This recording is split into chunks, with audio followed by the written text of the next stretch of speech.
For my year-end review, I thought I would show you my projects created this year, since I didn't do much of anything else but work with my hands. I created a Mrs. Potts and a Chip costume for our ladies' biannual conference held in March. I created the pattern myself. Then COVID hit and changed everything. So I pitched in, putting my sewing machine into action, sewing masks.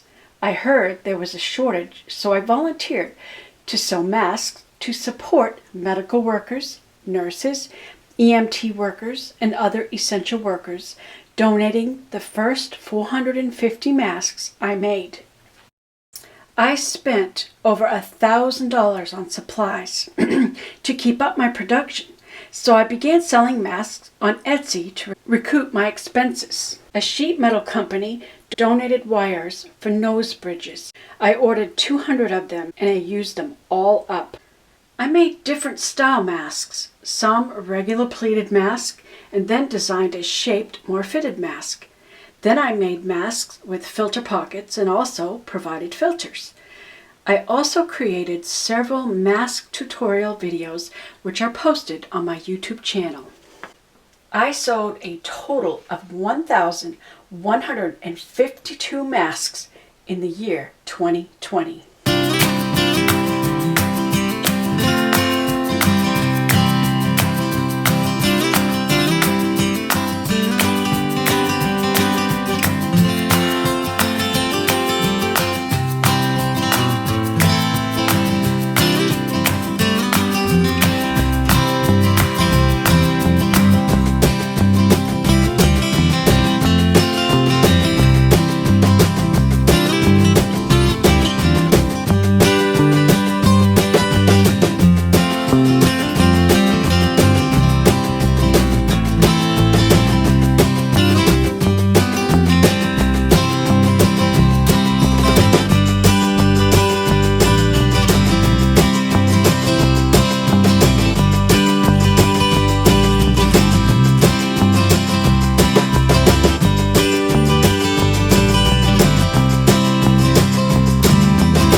After 6 weeks of a shutdown, our church reopened, and we decided to go on with our Vacation Bible School program, where we had a patriotic theme, and this is our second year in doing this.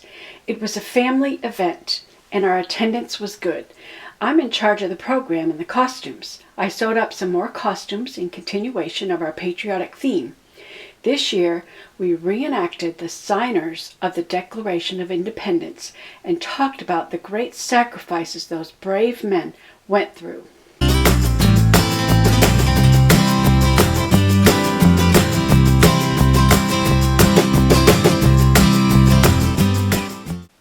Over the months, sewing away and also doing some research, I began to question this whole mask-wearing business, wondering if it was even necessary or helpful or perhaps more detrimental to people's health than good.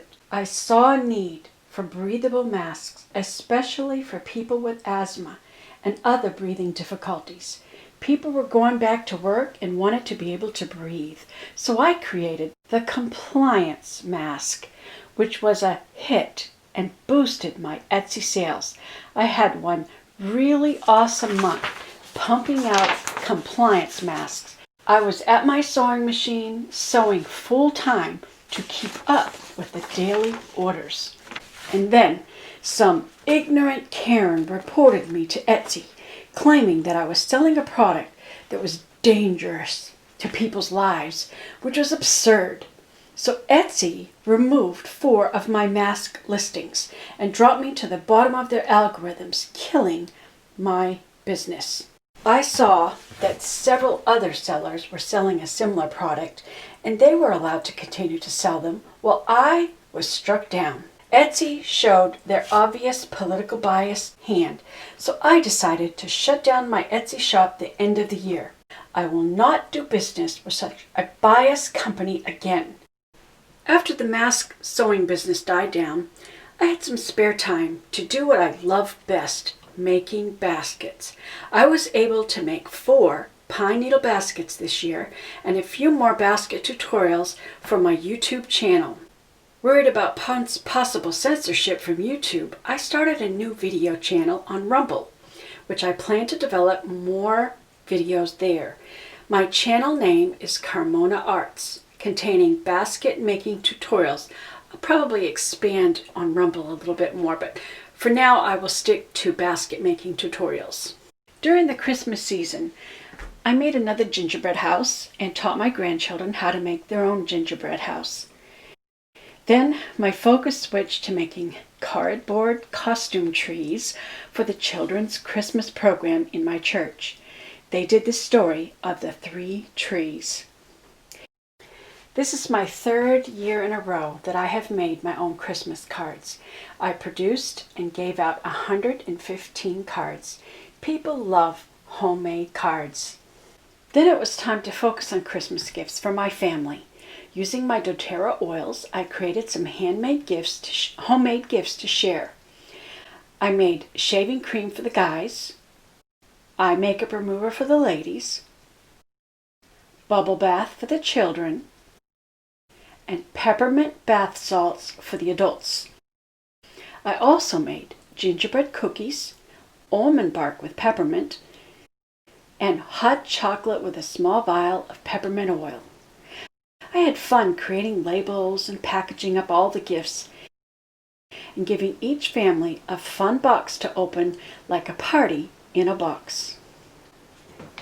It has been an unusual year, but I made the most of it, and I'm looking forward to better days ahead. Happy New Year! The best is yet to come. Don't forget to hit like and subscribe